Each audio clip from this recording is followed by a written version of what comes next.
start with Emna, in fact, and to talk about a bit about the referendum itself. You know, the numbers are striking in paradoxical ways, in the sense that with only 30% participation, so that's a very low turnout for a constitutional referendum of such importance, but at the same time, 90% of those who went to the polls approved the changes made to the constitutional text.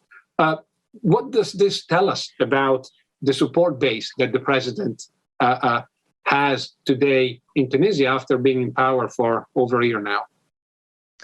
Thank you, Professor Cavatorta.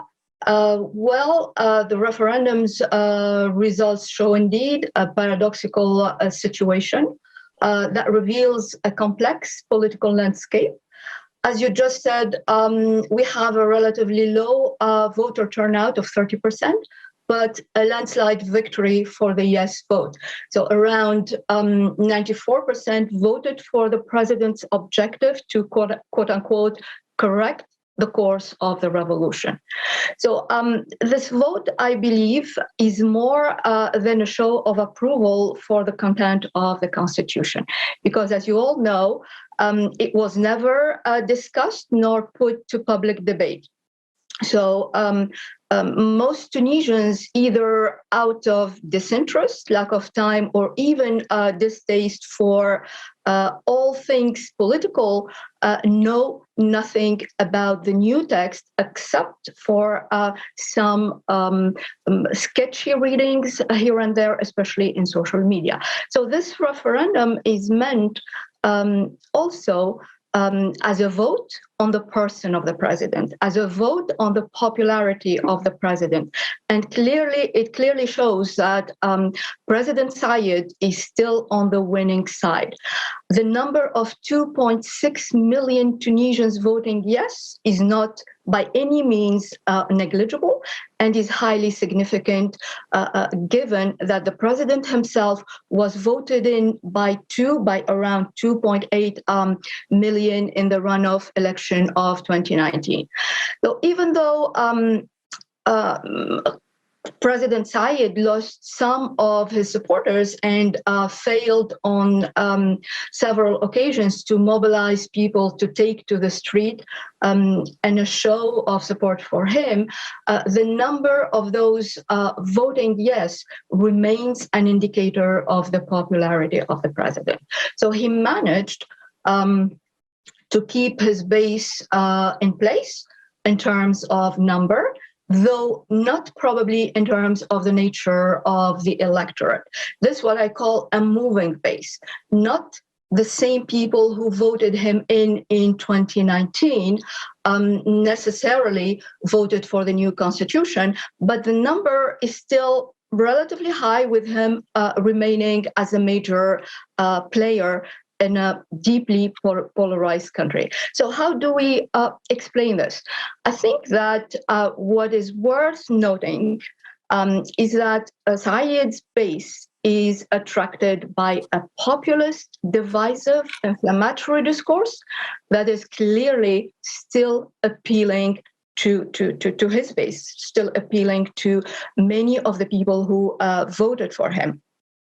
And this base believes that only a strong man in power can turn the tide, especially when it comes to the economy. So, so far, they have given him the benefit of the doubt, but I think this will not go on forever if the daily life of the rank and file Tunisians does not improve. And as the situation is really worsening, I don't think it's going to be improved very soon. Now with the new constitution in place, he has changed the institution, he has changed the institutional setup. Can you talk us through the changes that have been now made and that maybe will allow Said to kind of confront this massive crisis, particularly economic one, that is facing Tunisia? And you know, what kind of major changes did the constitution introduce? Right. So with the new constitution, President Zayed claims to be laying the ground for his new republic. But this new document is problematic on many counts. So first, because the process of drafting it excluded political participation and public debate. It is basically the product of one man's vision. True, President Zayed put in place an expert panel to draft the new constitution, but it only served as a rubber stamp for what it appears to be a very personal project. And here, I'd like to talk about the 2014 constitution. That constitution was also deeply flawed.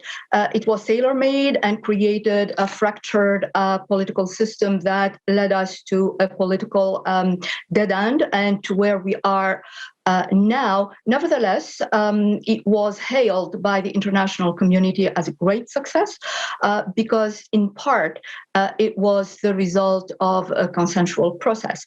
Anyway, for the new constitution, aside from formal flaws, including length, this is a constitution that has 142 articles, redundancy and circumstantial details, it presents serious problems. And here I'm going to talk about three important problems as far as I'm concerned, and as far as many experts are concerned. So one is that this text created an unaccountable presidency, a sort of an imperial presidency.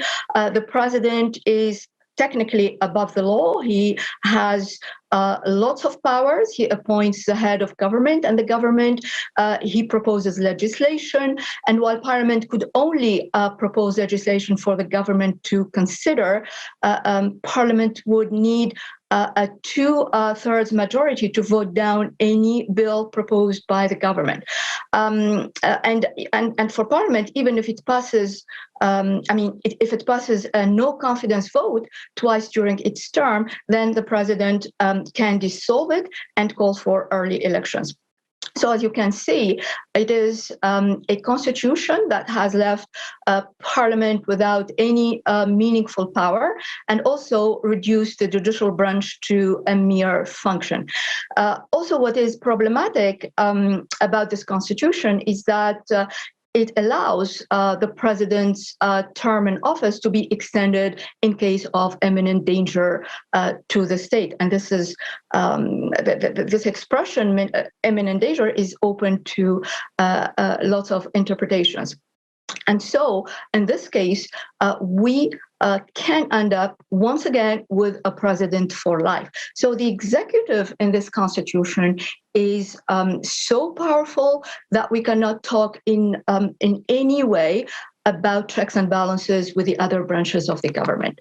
The second point is Article 5 of the Constitution. I believe that Article 5 threatens to jeopardize the secularism of the state and society. It stipulates that the state would implement the intentions of Islam, and this opens the door wide for all sorts of interpretations regarding all aspects of life. This is, I believe, an elastic article that can be used to put in place a theocratic regime, as religion and the state are not understood to be separate according to this article. Also, this article can be used to reverse many of the family and women's rights and expunge previous social achievements gained over the years and codified in the Personal Status Code. The third point is Article 24. Not many people talk about it, but Article 4 was shocking for many people. It implies and this article implies that capital punishment remains an option. It stipulates that the right to life is sacred except for extreme cases. This is not strange for Said, because this is in line with his campaign's rhetoric, in which he presented himself as a social conservative who defended the death penalty and other things like criminalizing homosexuality, etc. So I believe that constitutionalizing the practice of death penalty is really aberrant. This said, the major plus in this constitution, although this might appear as contradictory with what I've just said, but it's not, is that the new constitution did away with the parliamentary system, which proved to be a failure. The parliamentary system, as practiced by Tunisians in the last decade, exposed the incompetence and opportunism of the political elite. It exposed this to the public, which completely eroded people's trust in the whole system and discredited political actors, including political parties across the aisle, seen by Tunisians, especially by youth, as devoid of big ideas and unable to reinvent and renew themselves to something useful. And this contributed greatly, and I fear irreversibly in the short and medium terms, to weakening support for democracy as a governing system. So, talking about the institutions, this constitution created an imperial presidency. It created a bicameral system with no clear division of powers between the two houses of parliament, which could lead to further confusion. And actually, the intentions behind creating the district council, the one representing Tunisia's regions and districts, are not clear. Some fear that this might be if you want, the starting point for progressively putting in place a bottom-up system similar to Libya's under Colonel Gaddafi, an idea really dear to President Said from when he was a lecturer at the law school in Tunis. Also, this constitution created or reduced the judicial branch into mere function. Parliament is a rubber stamp for the government's policies, etc. So what we can say is that the institutional architecture brought about by this constitution reflects the president's and only the president's vision of a presidential system. On international affairs, Tunisia needs allies, Tunisia needs support. Is the best way to go about it to alienate your neighbors in North Africa, as it seems to have done very recently? What are the relations like now between Tunisia, Morocco, Tunisia, Algeria? You know, there's a regional context to take into account as well, particularly because if the money is not coming from the US or Europe, you will have to seek money from the Gulf potentially, as Sarah already mentioned. So is the best way to get that to alienate the Moroccan monarchy? Yeah. Well, the incident clearly announced a shift in Tunisia foreign policy line of conduct.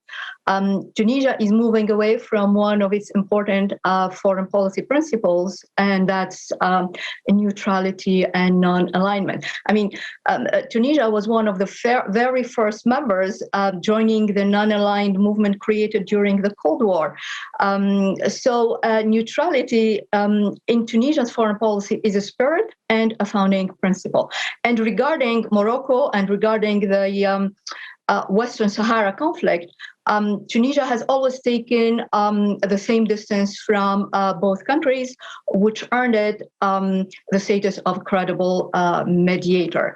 And this public display of shift in the line of conduct of Tunisian foreign policy toward abandoning its neutrality has not started with a meeting of Said with the leader of the Polisario, Ibrahim Ghali, a few days ago in Tunis, but goes back to last October when Tunisia abstained in the vote to renew the UN peacekeeping mission in the Western Sahara.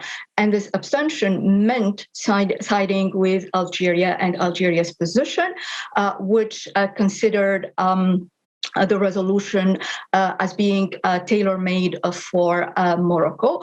And this position, Tunisia's position, was described by Morocco as a stab in the back and was subject to a fierce campaign by the Moroccan media.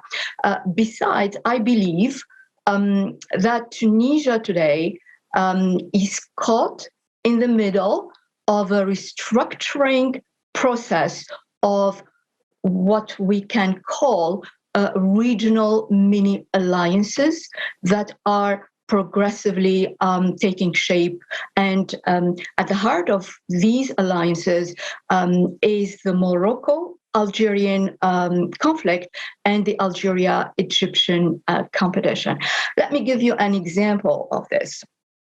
An example that illustrates the emergence of these alliances.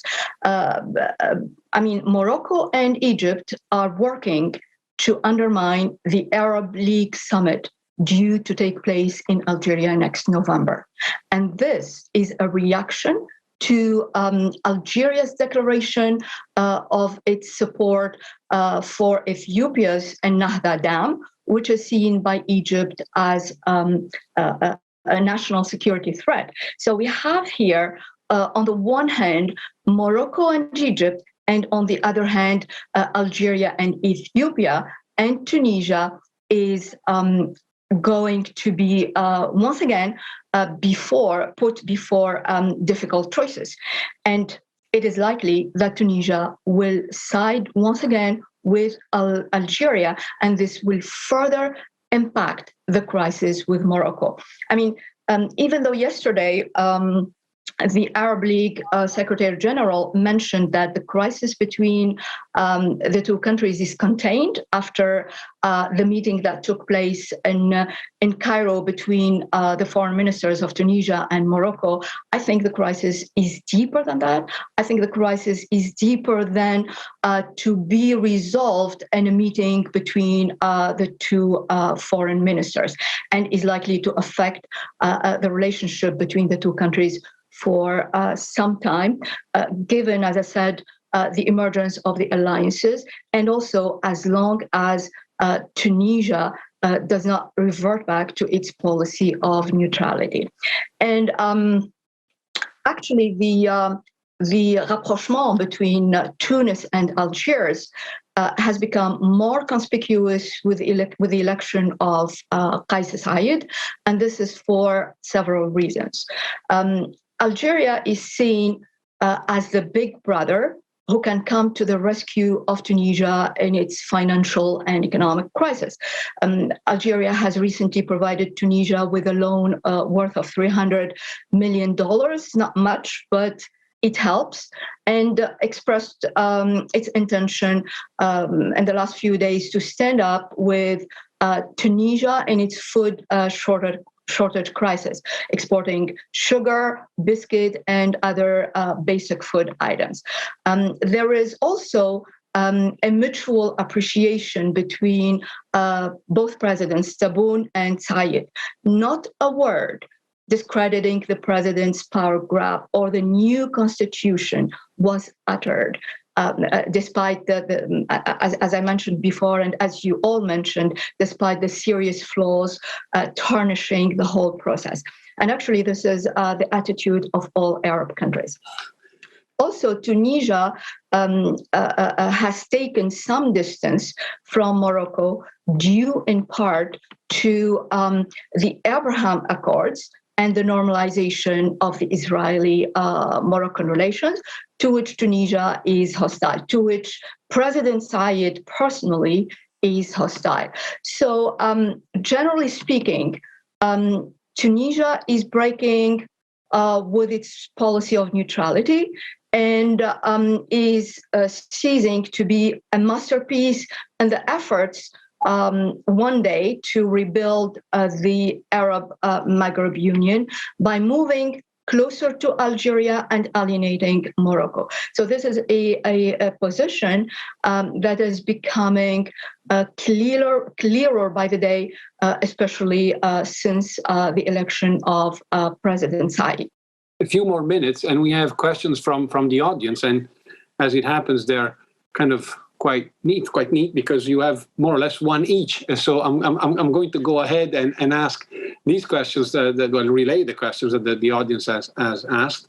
The first one is for you, Emna. You mentioned, again, this idea of the imperial presence, the very kind of direct attitude of the president. He wants to do things, and he wants to do them on his own terms, ignoring in many ways the opposition and the pluralism of Tunisian society and the pluralism of the party systems. And do you think this is going to happen as well in the drawing up of the new electoral law? Is he just going to go ahead with this kind of gung-ho attitude and do it himself without listening to anyone, or is he in a way forced by the environment to at least take into account what the opposition has to say and what rivals have to say about this new electoral law that is going to determine who's going to be sitting in parliament for the next 5 years? Right. I think Said will make a grave mistake if he does not come up with an inclusive, thoroughly debated electoral law. I think this is not likely to happen, because the Independent High Authority for Elections said that such a law must be promulgated by mid-September in order for the elections to take place on time. But, until this day, we don't know anything about the new electoral law. Should he ban specific parties or personalities from participating in the December 2022 parliamentary elections, this will potentially undermine Tunisia's free political party system for good, and trigger, I believe, instability whose way is being paved by economic hardships. Thank you very much, Emna.